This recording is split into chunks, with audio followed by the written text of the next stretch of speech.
នេះគឺជាវីដេអូលើកទី2របស់ខ្ញុំគឺនៅទឹកដីរបស់ខ្ញុំប្រឡងរបស់ខ្ញុំបងប្អូនតែស្មាត់សិតតែចេះវិជាគុណនឹងកំពុងស្មាត់មកពីខាងបឹងកផ្លោកបងប្អូនក៏សួស្ដីដល់អ្នកស្រឡាញ់ការបបកថៃនេះគឺជាវីដេអូមួយទៀតបងប្អូនគឺវីដេអូកាប់ចាក់កាប់ចានបងប្អូនគឺវិជាគុណថ្មីដឹកដៃថ្មីតិចនិចថ្មីមកពីស្មាត់នៅខាងកំពង់ភ្នំបងប្អូនគឺទឹកដៃពួកគាត់សាហាវមែនតែនបងប្អូន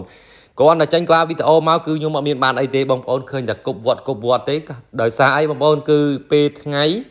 មេឃក្តៅហើយភ្លៀងគឺត្រីអត់មានឡើងទេបងប្អូនកន្លែងហ្នឹងប្រឡងចាស់របស់ខ្ញុំហ្នឹងកន្លែងណាមួយខ្សែណាក៏ខំដែរបងប្អូនក៏ប៉ុន្តែសារហ្នឹងគឺអត់ខំទេ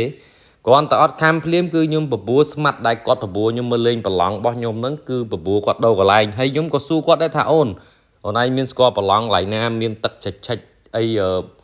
តម្លេចអីអត់គាត់ថាមានទី1ស្មាត់ខ្ញុំក៏នៅស្ទើរដែរហើយអញ្ចឹងបានខ្ញុំសួរប្រឡងពីគាត់តែគាត់ធ្លាប់ទៅលេងនឹងម្ដងហើយបងប្អូនប្រឡងដែលខ្ញុំទៅលេងមួយគាត់ហ្នឹងគឺមិនមែនខ្ញុំទៅលេងមួយគាត់ទេគឺគាត់ទៅលេងមុនម្នាក់ឯងហ្នឹងគាត់ថាខំច្រើនក៏ប៉ុន្តែពិបាកយកត្រីបន្តិចគ្រាន់តែខ្ញុំលឺអញ្ចឹងថាពិបាកប៉ុណ្ណាក៏ទៅដែរឲ្យតែមានត្រីខំគាត់ថាមិនដឹងថាលិចនៅឬក៏អត់លិចទេខ្ញុំក៏លឺអញ្ចឹងថាទៅភ្លាមគ្រាន់តែទៅភ្លាមគឺហេងមែនតើគឺស្មាត់យើងមានទូកបងប្អូនអូជីទូកលេងទៀតហើយបងប្អូនអើយមានន័យមែនតើគ្រាន់តែទៅហ្នឹងគឺស្មាត់2នាក់ហ្នឹងគឺទៀតតាមបងប្អូនគឺកម្ពូស្មាត់ហើយក៏កម្ពូមនុស្សដែរបងប្អូនជាពិសេសអ្នកដោទូកហ្នឹងខ្ញុំទៅសើទឹកដៃមែនតើបងប្អូនគឺវិជាគុណគាត់គឺទាំងកម្លាំងកាយកម្លាំងចិត្តកម្លាំង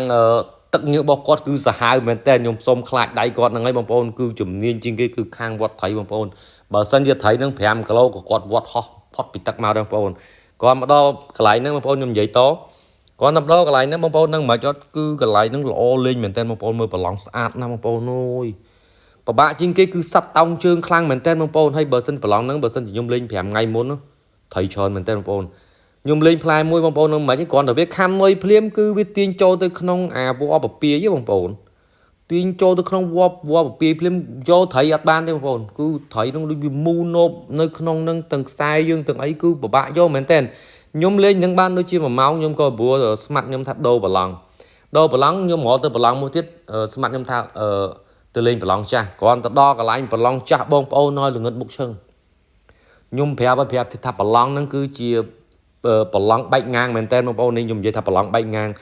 បែករត់ទាំងអ្នកឆក់រត់ទាំងអីទាំងអស់បងប្អូនជាពិសេសអ្នកឆក់បងប្អូននេះចាប់ផ្ដើមដល់ស្មាត់យើងចាញ់វិជាគុណបងប្អូនអូយអាអូនហ្នឹងគឺវត្តត្រីសាហាវមែនតើខ្ញុំថាខ្ញុំវត្តត្រីខ្លាំងណាមានអ្នកវត្តត្រីខ្លាំងជាងខ្ញុំទៀតបងប្អូនអូយមួយខ្សែណាក៏ឃើញថាអូននឹងវត្តដែរភាគច្រើនបងប្អូននឹងមិនហ៎ពួកខ្ញុំលេងផ្លែ2ហើយស្មាត់ភាពគាត់លេងផ្លែ1អាអូននឹងគឺលេងផ្លែ1តែអាអូននឹងអត់មានលេងផ្លែ1ទេបងប្អូនគឺលេងផ្លែ3បងប្អូនខ្ញុំដើរលើគេលេងផ្លែ3នេះជាលើកទី1របស់ខ្ញុំហើយបងប្អូនដែលស្មាត់ខ្ញុំគឺយកត្រីឡើងគោកបានច្រើនមែនតើបងប្អូនគឺជាស្មាត់មកពីខាងបឹងផ្លោកបងប្អូននឹងមិនដឹងថៃបានខ្ញុំនិយាយថាពួកគាត់យកត្រីបានហើយវិជាគុណគាត់ខ្លាំងហ៎ខ្ញុំលេងមួយស្មាត់ដឹងខ្ញុំចេះលេងមួយស្មាត់ដែលលេងមួយខ្ញុំលេងបានអស់ហើយតែផ្លែ2តែពួកគាត់លេងដល់ផ្លែ3បងប្អូនហើយមួយខ្សែណាក៏ឡើងគោកដែរប៉ិនកូនឯងក៏ឡើងមកលើគោកដែរស្មាត់មុនមិនលេងមួយខ្ញុំថាប៉ិនមេជើងបានឡើងគោកបានតែស្មាត់មួយពួកស្មាត់នេះបងប្អូនប៉ិនមេដៃក៏ឡើងគោកដែរហេតុអីបានប៉ិនមេដៃបានឡើងគោកបានអត់បងប្អូនដឹងអត់គឺយើងប្រើតឡនតនត្រូវអត់តែពួកគាត់អត់ទេបងប្អូនគឺបែកកណិតបិទចលេនខ្ញុំសុំសរសើរគាត់រហូតនឹកឃើញវិធីជាផ្សេងភាពបងប្អូនស្មាត់ភាពរបស់ខ្ញុំហ្នឹងគឺ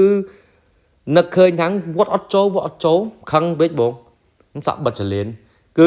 ស៊ីចលេនវិញបងប្អូនឆ្ងល់ថាត្រីដល់ថ្នាក់នៅកន្លែងទួលមួយវាមានសទួលមួយ